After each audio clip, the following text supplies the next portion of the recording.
ये बात तो सही है, मगर इसके साथ जुड़ा हुआ एक और सवाल मैं पूछना चाहता हूं आपसे कि जगत गुरु जी, जब आप बात करते हैं, जब आपने कल वक्तव्य दी अपनी कि धर्म और अधर्म के बीच में लड़ाई है, तो उन्होंने कहा कि जगत गुरु जी राजनीति में क्यों आ रहे हैं? हिंदू संत साधु जगत गुरु सन्यासी स्वामी सारे राजनीतिक, उनकी क्या राजनीतिक मंशा है? तो जी आप क्यों आ रहे हैं? वो कह रहे हैं कि बाकी लोग बोले, नेता बोले, मगर जगत गुरु रामभद्राचार्य जी क्यों मैदान में आ गए खुद?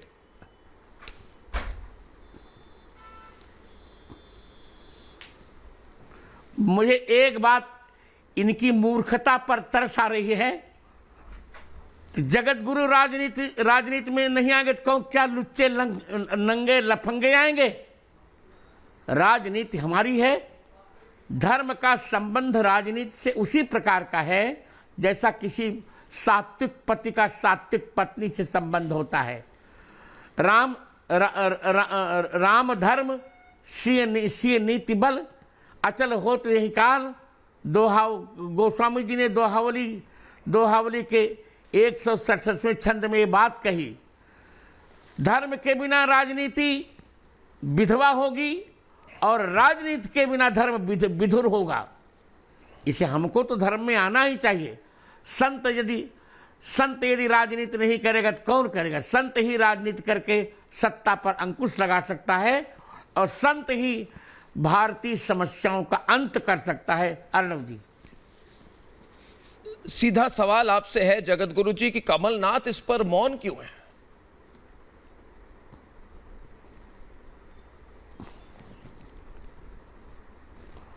तो वो जाने कमलनाथ मौन क्यों है।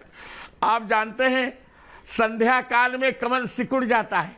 अब उनकी संध्या आ रही है, इससे कमल सिकुड़ गया है।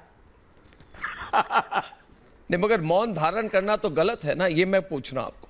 कोई अगर कहे, वोटों के लिए कहे हम हिंदू राष्ट्र हैं, और उसके बाद जब ऐसी बात कोई नहीं कहे, अब तो संध्या के समय तो कमल सिकुड़ेगा ही भाई। नहीं, मगर उनको समझ तो होनी चाहिए राजनीतिक। ये नहीं, मैं सीरियस सवाल पूछ रहा हूं। जो अगर वो चुप रहेंगे, संध्या, उनका नाम है कमलनाथ। हाँ। और कमल संध्या के समय सिकुड़ जाता है। आप कह रहे हैं कि कमलनाथ जी सिकुड़ गए। आप मेरी बात सुन मैं समझ रहा हूं आपकी बात। आप मेरी बात, मैं समझ रहा हूं आपकी बात। हाँ, मैं आपका इशारा समझ रहा हूं।